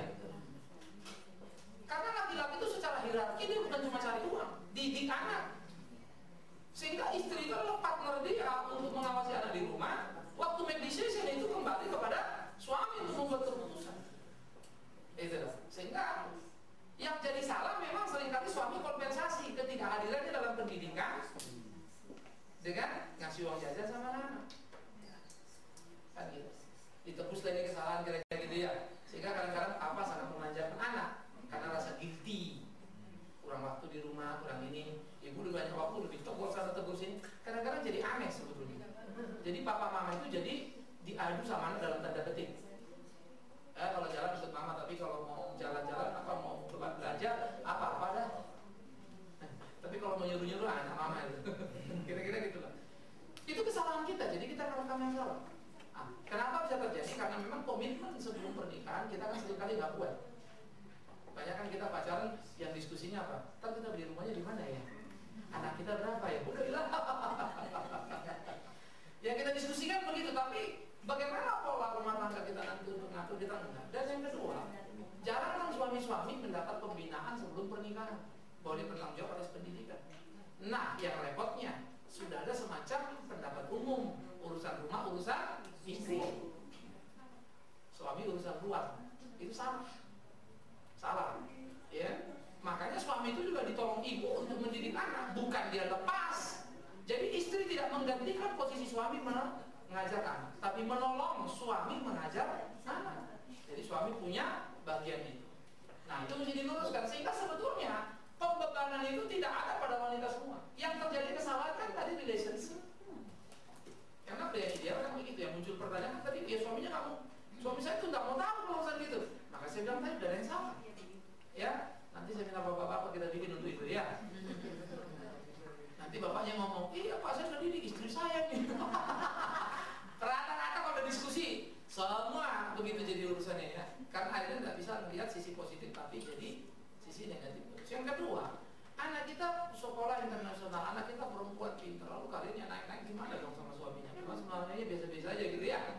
Saya kira saya akan mengatakan lagi, itu lagi kesalahan kita. Loh kenapa Pak? Yes, karena kita tidak mengajar anak kemungkinan pernikahan dan hidup rumah tangga. Loh, sekarang kalau suaminya itu backgroundnya SMP, boleh dia bilang cinta apa sih cinta? Cinta kan cuma suka pada pandangan pertama, tanpa tahu risikonya, itu kan cinta kan? Suka pada pandangan pertama, tanpa tahu risikonya, itulah cinta. Karena buta dia. Anak harus realistis, dia tentu tak mikir itu karena belum kerja. Dia nggak mikir itu belum hidup. Kita ini yang ngajarin, carilah pasanganmu yang seimbang, kan sepadan. Sepadan itu meliputi pendidikan. Bahwa dia sudah selevel sama-sama sarjana, tapi yang ini kemudian melejit itu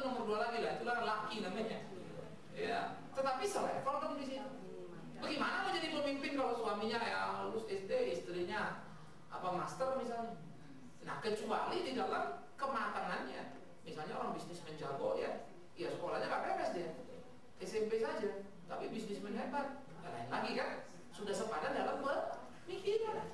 Karena di bisnisnya sarjananya digaji sama dia, kasarnya kan gitu. Nah, itu perlu dipertimbangkan. Karena kalau nggak ini stres tuh nanti. Ada si istri itu makanya ngeluh-ngeluh, jangan keluhkan. Habis suami saya begini, bukan. Yang salah kau. Kenapa kau pilih yang itu kan gitu?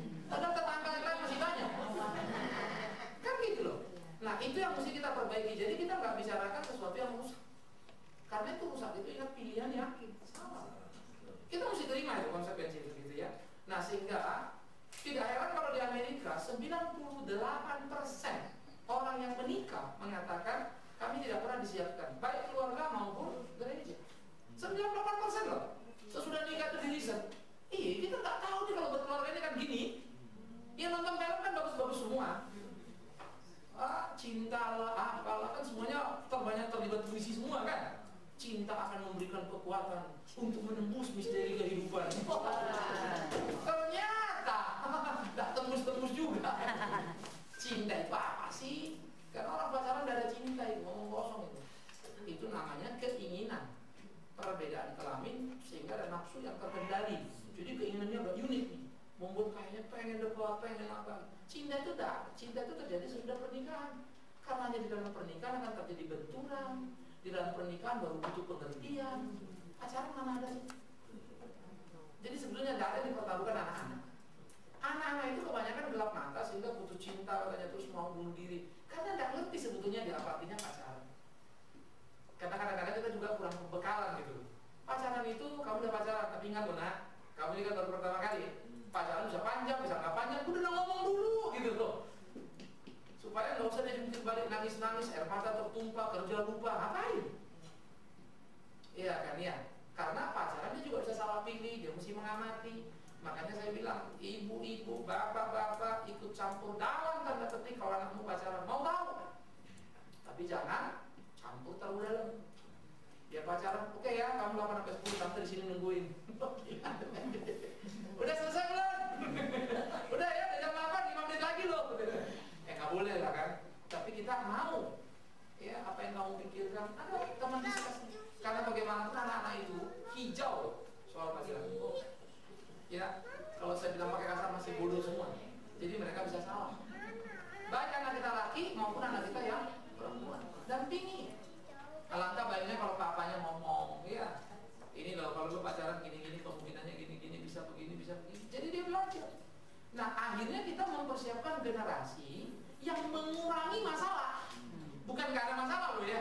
Omong kosong hidup tidak ada masalah walaupun kita sudah siapkan sebaik-baiknya. Karena dunia ini sudah penuh dosa ini. Oke, tapi kita bisa meminimalize sehingga menjadi problema-problema yang normal artinya ya. Jadi normal. Kan makanya orang bilang kan kolesterol segini sampai segini. Di rate itulah gitu. Jangan sampai lewat ambang batas gitu kan. Kalau sudah 200 10 turunin lagi kan. Nah, jadi kalau sudah over bisa jadi 400 kan jadi gawat. Nah, hidup itu kan di range begitu. Nah, diminimalisasi itu dengan cara kita tolong dia untuk pacaran sehingga kalau sudah kasus percaya sama saya mau tarik mundur udah nggak bisa. Akhirnya cuma satu, dia mesti berani dewasa dan berkorban akan terlalu besar. Dipaksain maju, suaminya makin berantakan. Karena kompensasi suami apa? Kemarin saya kira ibu menarik ya. Ntar ada acara mau nyumbang, lu aja nyumbang kan udah punya duit. Aduh, kemarin bagi saya itu betul. Itu kadang-kadang kompensasi laki-laki. Terus ada apa-apa? Kan lu yang punya duit. Anak lagi, kalau aja yang ngomong kan lu yang punya duit. Sebetulnya jadinya aneh sekali. Kalimatnya betul, tapi itu lebih kepada cetusan. Nah, kan gua kan nothing kan lu semuanya kan lu semua kan gitu. Memang kadang-kadang ironi, tapi itu terjadi. Nah itu apa? Atau kemudian ya dia apa aja oke. Tapi kalau dia oke terus kita juga kesel kan? Oke, apa? Gak pernah mendapat. Gimana nih Pak? Ya oke. Nah, ya oke semua oke. Kita juga kesel. Maka kadang-kadang aneh ya. Wanita itu pengen loh sesekali kalau suaminya tidak pernah marah, pengen jadi marah suaminya. Nah, bisa tuh. Saya tuh pengen loh pas sekali suami saya marah sama saya. Ini apa semua oke, bu sekali-sekali bantah. Walaupun kalau dibantah lama-lama lain lagi ya. Gue pengen gak bantah gitu ya. Tapi aneh loh itu perasaan. Perasaan itu hidup dalam diri. Semua kita begitu. Karena naturally, ya perempuan saya laki-laki. Ada natural kita. Ya, yang harus kita hidupi, yang harus kita jalan. Makanya menarik sekali dinamika itu. Maka hubungan suami istri itu bukan sebuah teori di atas kertas. Terlalu banyak aspek lainnya. Jadi makanya saya bilang tadi, mari kita cegah sebelum itu terjadi. Kalaupun misalnya kita tidak maksimal sebagai suami istri, ayo kita tolong anak-anak kita untuk mereka bisa maksimal menggapai apa yang mereka bisa dapat, memotivasi mereka. Tapi ingat tadi ya, jangan terlalu dalam sampai anak merasa, wah pacarannya diaturin semua, diributin semua. Hati-hati juga. Jadi mesti main dulu tarik juga. Kita ngomong, kita lepas gitu ya. Maka sebelum dia pacaran, prinsip-prinsip mesti sudah dikasih secara tidak langsung. Pacaran itu apa, mesti gimana, supaya dia jangan kejebak. Jangan sudah pacaran, oh ini kayaknya kamu salah deh. Waduh, dia kadang-kadang merasa, apa kamu mesti putusin? Lalu dia akan merasa terlalu diintervensi. Lama-lama dia pacaran, kita bilang, kamu punya pacar, udah deh makanya pilih deh, mana yang cocok dah. Susah juga lagi kita. Iya dong ya. Kalau kemudian kita suruh milih kan jadi berat, bukan nggak bisa, tapi besok-besok ada masalah. Kalau kamu salah, kan pilihan mama, aduh mati kita. Pilihan papa, itu repot. Ya.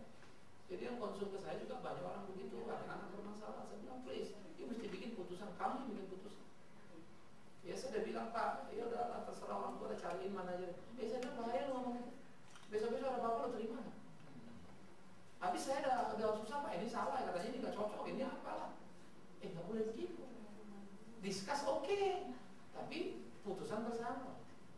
Kadang-kadang ada juga anak-anak saking sama orang tuanya nurut gitu, tapi jadi negatif. Ya terserah kan. Ya orang tua sih senang-senang aja ya. Kita pilih mantu cocok sama kita kan, tapi nggak cocok sama anak kita belum tentu. Cocok kita nggak cocok sama anak kita belum tentu cocok. Mesti hati-hati ya. Oke, yang berikut ya. Ibu Sri ke sana, ke kanan. Ke kiri. Udah sama aja lah, mana yang dekat lah. Habis itu ke sini lagi, semua kebagian. Silakan. Menurut Bapak, perlu nggak ada di satu institusi seperti gereja itu ada bimbingan pasutri atau bimbingan seperti model wanita bijak, pria sejati, karena di zaman akhir ini kayaknya perlu banget Pak. Udah kayak gimana keluarga porak-poranda, dan saya lihat banyak itu hasilnya baik. Oke. Bukan perlu nggak zaman modern, dari dulu juga udah ada sebetulnya institusi dalam gereja. Surat-surat Paulus, surat-surat ini kan pastoral semua kan ya. Harus gini, ketentuan majelis juga ada. Cuma memang kita tabrak semua. Nah, wanita bijak, pria sejati, bagi saya itu pun sekunder. Ya, ada lagi ya, ME, Merit Enrichment gitu ya. Itu tipikal-tipikal yang kemudian membenahi orang tapi sangat short term. Habis itu apa? Nggak tahu. Ya udah ikut PA juga misalnya kan. Udah ikut pria bijak, habis itu PA-nya nggak pernah. Ikut wanita pria sejati. Ikut wanita bijak kan? Oh betul, makanya saya bilang tadi. Itu short term. Yang disebut follow up itu bukan one day, bukan one week, bukan one paket. Itu gereja long term. Makanya itu mesti tugas gereja. Di mana kita berjemaat, mestinya gereja itu punya itu. Loh, makanya itu kita mesti bikin gitu. Memang justru itu gereja kan sekarang hitungannya kolektor. Karena itu yang gitu-gitu itu kan susah. Jujur saja saya bilang, ini saya ngomong lah ya. Banyak sekali khotbah-khotbah misalnya ya, tentang wanita, tentang pria, yang sebetulnya menurut saya nih, aduh kalau udah gini kita malah bisa ngadepin dunia. Dunia isunya lebih berat. Tapi isu oke lah daripada nggak ada kan gitu ya. Cukup baik. Udah terlambat menurut saya. Kenapa? Mestinya SD SMP kita disiapin. SMP itu anak-anak belum pacaran. Itu yang diomongin. Bukan jangan mau kawin, karena sudah kawin. Lalu ada masalah baru disuruh ikut seminar ini, ikut seminar itu kan. Sebetulnya nggak ada seminar itu apa ya? Boleh kok mereka, just waktu kok itu. Karena ada kondisi-kondisi begitu ya. Makanya saya bilang tadi yang seminar di Jerman itu kan, 80% lolos, nggak jadi. Tetapi saya berani tahu, kerikilnya nggak selesai. Nah, ini hati-hati loh. Kerikilnya nggak selesai, karena mereka cuma diikatkan kepada ikatan. Kalau kita divorce, apa kata orang itu kan satu mata rantai nggak bisa putus kan, sehingga ini orang mesti hitungan lagi. Cuma diingatkan sekarang nggak emosi kan, hanya dia sadar. Tapi belum tentu itu beres, karena beres kan perlu kedewasaan iman ya. Nah, kedewasaan iman kan nggak bisa satu seminar, 2 seminar. Seminar gini omong kosong ini, tak ada artinya. Makanya harus terus menerus, ya, diikuti dengan pemahaman. Makanya seperti kita kalau hari Minggu itu kita khotbah ada seri kita bikin, ekspositori kita gali Alkitab orang ngerti gitu ya. Minggu keempat kita bikin seminar yang wanita betul-betul topiknya semua tentang wanita kan gitu. Ya, yang family betul-betul karakter building, bagaimana membangun satu karakter. Dan saya sendiri belum puas dengan itu. Ya, nah sehingga sebetulnya kayak pembagian-pembagian itu misalnya ada memang betul ada pasutri, sehingga itu dari anak, remaja, pemuda, pasutri 5-10 tahun. Lebih dari itu problemnya beda lagi nanti. Yang pasutri 10 sampai 20 tahun, lalu lansia begitu ya. Memang harus begitu. Ya, jadi beberapa gereja itu sudah kuat sekali sistemnya di Amerika. Jadi ada youth pastor, pasutri itu ada pastornya tersendiri lagi. Dia yang mikirin pendetanya sudah unik itu, sehingga si pendeta ini memang membidangi bidang itu. Sekarang banyak orang bicara suami istri, tapi maaf ya, nggak belajar pastoral konseling. Oh, oke, mari kita doakan supaya Tuhan lepaskan. Ini persoalan tindakan, emosi bagaimana supaya turun, namanya pastoral konseling. Berapa pentingnya, dan itu mata kuliahnya ada. Tapi saya lihat sendiri kalau di kampus misalnya, Pak, pendidikan agama Kristen itu makin habis merotol, nggak ada lagi yang mau ambil bidang ini. Pastoral makin sedikit, kenapa? Karena gengsinya dikit. Kalau istilah teologi murni itu kan pengkhotbah, gengsinya lebih gede, semua lari ke situ. Ini saya di kampus lihat sebenarnya. Padahal masuk pastoral pun belum tentu baik, karena jarang sekali yang pastoral itu baik kualitasnya. Yang membahas teologi, psikologi itu berimbang. Yang pak jarang sekali juga masih bagus, tapi oke lah, paling nggak ada spesifikasinya kan gitu kan. Nanti dia sudah pak pun tidak jadi pendidik lah, dia juga jadi pengkhotbah. Karena tadi itu gengsinya. Kalau pengkhotbah kan pakaian didengar banyak orang gitu ya. Semua lari ke sana gengsinya, semua mau jadi gembala. Memang jadi gereja mengalami semacam kemiskinan ya. Padahal kan Tuhan bagi-bagi ya. Ada bidang ini, ada bidang itu, semua kan talentnya beda-beda. Nah, alangkah baiknya sebetulnya memang kalau itu terjadi, dan itu mimpi saya. Semua di sini otak ini sudah numpuk. Kadang-kadang udah mau beluduk begitu ya. Kadang-kadang saya pikir kalau ada uang 50 miliar Tuhan turunin langsung blok bikin gitu ya. Saya kayaknya mau sekejap langsung beres gitu. Gergetan gitu rasanya. Tetapi memang harus diakui berat. Ya. Di pemuda saya sudah khotbah itu 40 seri tentang love, sex, and dating. 40 kali bikinin coba. Gereja kita masih jelek. GKI itu sebelum orang nikah itu mesti ikut bimbingan pranikah. Kira-kira ada 8 kali pertemuan atau 9 kali, terus ikut retreat pranikah, baru nikah. Bayangkan di pernikahan gereja-gereja datang 2-3 kali ngomong sama pendeta, amin, haleluya, besok diberkati lagi, kau selesai. Minim sekali. Kalau kita di GKI ada dokter medis cerita begini-begitu. Nanti ada orang ahli keuangan cerita ngatur duit gimana, gitu kan ya. Semua aspek kita belajar. Katolik lebih bagus lagi, dia sudah ada bukunya. Katolik itu satu buku sudah loh, pranikah ya. Saya punya buku itu. Jadi bimbingannya bagus gitu. Nah, ini memang kerinduan kita. Ya, kenapa ke depan ini saya juga lagi gumulin ini. Sehingga bagian ini seperti ini saya beresin satu set gitu ya. Nanti bahan ini saya mau lengkapin lagi, terus saya print out lagi orang untuk preaching untuk ini, ngajar ini gitu. Yang pria sejati nanti itu yang tentang pria saya lagi bikin gali lagi sosiologi, psikologi, gabung lagi gitu ya. Tetapi sebetulnya itu mau saya connect ke tempat hari Jumat di mana kita bikin karakter building di dalam hidup keluarga. Jadi nanti kita akan bikin wilayah-wilayah, kalau istilah orang MA mungkin gitu kan, atau sel atau apapun istilahnya. Tetapi yang materinya tersusun. Jadi ada satu alur gitu. Terus saya latih, nanti mereka pergi pulang lagi, pleno lagi, apa masalahnya. Ya ini semua waktu, ini semua tenaga, ini konsentrasi. Nah, kita kan lagi bergumul pelan-pelan. Ya, satu pihak bertarung betul bagaimana ini bisa menjadi utuh. Tahun ini saja kan saya tahu sebuah, atau saya non facility non salary misalnya, tahun ini saja saya sudah terlalu banyak untuk ngasih waktu gereja, ngasih waktu, udah kurang waktu saya keluar. Nggak tahu nanti kayak gimana hidupnya ini. Ya, tetapi yang saya tahu satu, pasti Tuhan juga pelihara lah. Mau jalan selangkah pasti Tuhan tolong untuk kita bisa create something yang benar, yang betul. Itu penting. Ya. Nah, ini yang harus kita lakukan. Nah, karena itu semua kita itu penting sekali. Ya. Dan amat sangat penting, dan itu harus kata kunci. Makanya guru sekolah minggu kalau rasa cuma guru sekolah minggu, ngajar sekolah minggu, salah. Guru sekolah minggu saya dulu ngajar selalu diajarkan, ingat masa depan anak-anak ini Tuhan taruh di tanganmu. Kau bukan papanya, bukan mamanya, tapi imannya Tuhan percayakan. Anak ini sesat, lebih bagus kau nikah, itu saya tarik ke diri saya. Tapi kalau anak ini kemudian baik, menjadi anak luar biasa, kau akan menerima upah dari Tuhan. Maka saya fight jadi guru sekolah minggu, bikin materi dulu. Sampai 3 tahun saya bikin SMP 1, 2, 3. Ya, tapi sekarang saya terima upah. Iya, mau ngomong apa? Ayo. Mau ngomong anak? Ayo. Mau ngomong ke bisnis? Ayo. Mau ngomong apa? Ke sosial, ke politik, turun. Mau ke filsafat? Ya ayo gitu loh. Nah itu berkat buat saya. Gitu ya. Nah ini cita-cita kita semua. Makanya kita mau ke sana. Step by step. Tapi ini memang gak bisa blok. Nah repotnya lagi cari orang tadi loh, yang khusus nanganin misalnya mengenai suami istri. Dikit loh. Saya bisa itu pakai jari. Orang yang mendalami ya, khusus di dalam itu. Karena maaf aja lah, kalau pendeta sebenarnya kita nggak efektif. Kita ini lebih banyak advice giving daripada konseling, memberi nasihat. Orang nggak bisa bedakan mana memberi nasihat, mana konseling. Oh di konseling, saya lihat itu bukan konseling.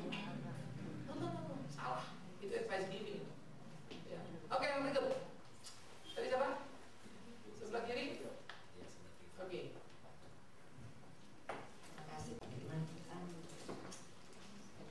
Saya Ibu Dia, ya. 2 hari yang akan datang, usia perkawinan saya menjadi 29 tahun. Saya dari latar belakang Islam, Pak. Dan puji Tuhan, dalam 20 tahun itu saya bisa memenangkan suami saya, sehingga dia sekarang boleh aktif di gereja, menjadi seorang deacon di International English Service. Selama beberapa tahun di mana saya dalam proses itu saya belajar firman Tuhan, sehingga pada suatu hari saya dapat memenangkan hatinya pada Tuhan, ya, bisa dia sendiri sudah menjadi seorang Kristen yang baik, ya. Walaupun memang pada dasarnya dia seorang Kristen, tapi saya katakan sebagai Kristen KTP, Pak. Yang saya tanyakan di sini, apabila saya dan keluarga mengadakan satu altar, berdoa bagaimana, dia itu masih nggak mau berdoa, Pak. Sekarang saya mau bertanya sama Bapak, bolehkah saya mengambil alih untuk menjadi imam di keluarga? Kenapa dia nggak mau berdoa? Mungkin dia malu, Pak. Dia belum belum. Sebetulnya jangan ini belum. You take over itu menciptakan masalah baru aja. Karena saya akan berjalan begitu terus. Jadi mimpi gak akan pernah terjadi. Saya punya satu kelompok PA. Itu di pos semua. Yuk doa. Pak, bila harus berdoa. Ya gimana lah orang-orang yang baru-baru jadi kesana? Entar yuk. Pak, mana bisa? Please. Apa yang ngomong? Aja dia doa. Satu. Ya lucu-lucu lah kadang-kadang kalimatnya udah kayak laporan aja kan, kadang-kadang kayak ngomong kayak apa kan, kita bilang segi doa berarakan, tapi bagi saya no good. Jadi nggak ada masalah kok sebetulnya. Nah cuma mungkin ada baiknya. Nah itu tadi yang saya bilang, kalau istri ngomong mungkin dia terlalu apa, ya mungkin ada orang ketiga, pendeta atau apa untuk ngomong. Kemarin saya pimpin satu kelompok lagi biasa di anak-anak nih, yang paling kecil. Kamu doa, oh jangan aku nggak bisa om. Siapa bilang nggak bisa? Iya aku bilang nggak bisa. Pernah doa? Pernah. Nah sudah, apa yang kau pernah? Doain aja sudah. Bilang hari ini kita PA, sudah selesai PA, terima kasih Tuhan. Tuhan ini kita PA-nya udah selesai Tuhan. Ya terima kasih Tuhan, amin. Hari itu bisa doa. Ya besok tinggal dia dengar lagi kalimat itu saja. Nggak ada orang yang bisa doa omong kosong. Semua orang. Cuma orang berpikir doa itu mesti pendeta.